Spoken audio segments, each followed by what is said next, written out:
Dobar dan, Tamara. Dobar dan. Drago mi je da vam predstavim našu današnju sagovornicu, Tamaru Horaček, francusku rukometnu reprezentativku i jako interesantnog sagovornika za danas. Zašto? Zato što je, pored toga što je igrala rukomet u Francuskoj, isto tako nastavljala svoju rukometnu karijeru u Mađarskoj i evo danas u Sloveniji. Drago mi je, Tamara, da si ovde s nama danas. Nadam se da će tvoje iskustva pomoći budućim sportistima koji gledaju naš YouTube kanal. Zato i jesmo tu da popijemo kavu i pričamo o tome. Baš tako, super. Kaži nam za početak, da li možeš malo da nam ispričaš kako se odvio tvoj prvi odlazak u inostranstvo i kako je to generalno uticalo na tvoje samopouzdanje kao igrača? Gde je to tačno bilo?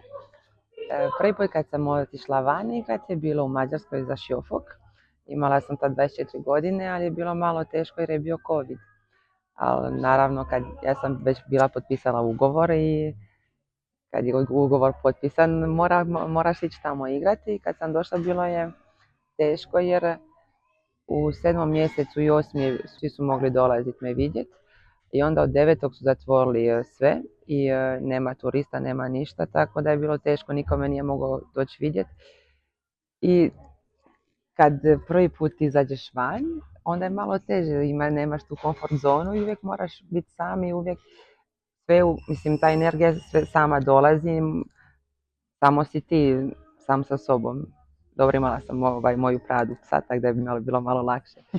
Ali ne, bilo je teško u tom smislu, ali za rukomet mi je bilo teško jer sam trebala imati vremena da se naviknem.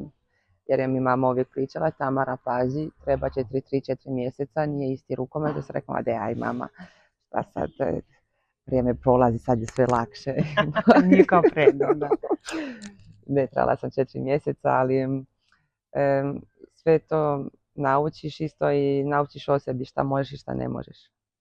Predobro, super. Da li možeš da podeliš sa nama malo u kojoj stranoj zemlji ti je bilo najteže da se prilagodiš i zašto? I da li je to bila Mađarska baš iz ovih razloga? Zbog jezika?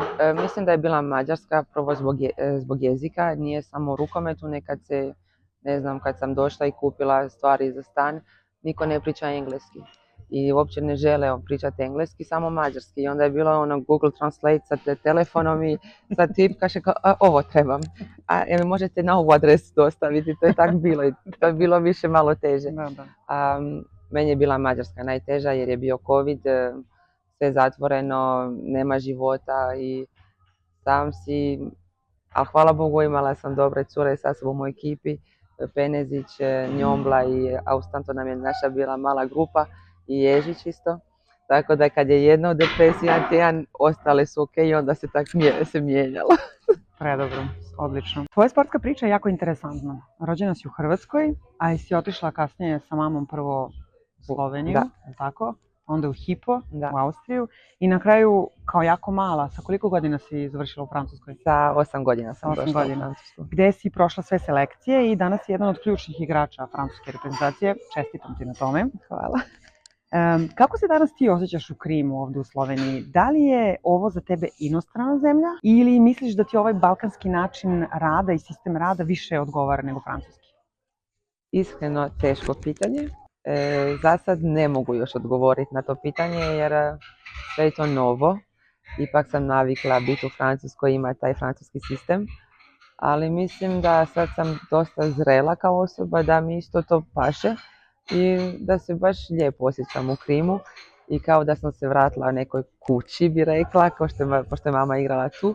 Ali za sad mi je lijepo, uživam, ali već par godina uživam u rukometu i meni je sad rukomet postala igra u stvari. Je da imamo teške utakmice, ali rukomet je igra prvo i kad se to isto razumije, mislim da je puno lakše dolaziti na utakmice. Bilo koja utakmica, ili Liga prvaka, Olimpijada, Europsko, svjetsko, klubska, mislim, sam da se igra i da nema toliko prevelike presije na nama. Odlično. Da li bi ovo možda mogao da bude savjet koji bi dala sebi, recimo Tamari, pre 10 godina, kada je tek ulazila onako u pravi profesionalni svet?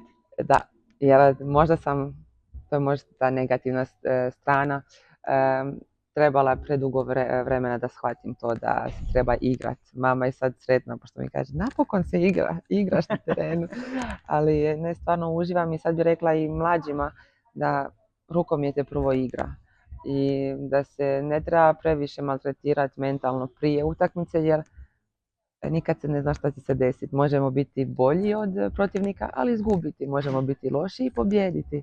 Možemo imati loš dan, a ipak pobijediti utakmicu. Sve zavisi od dana i da svaki dan je drugačiji.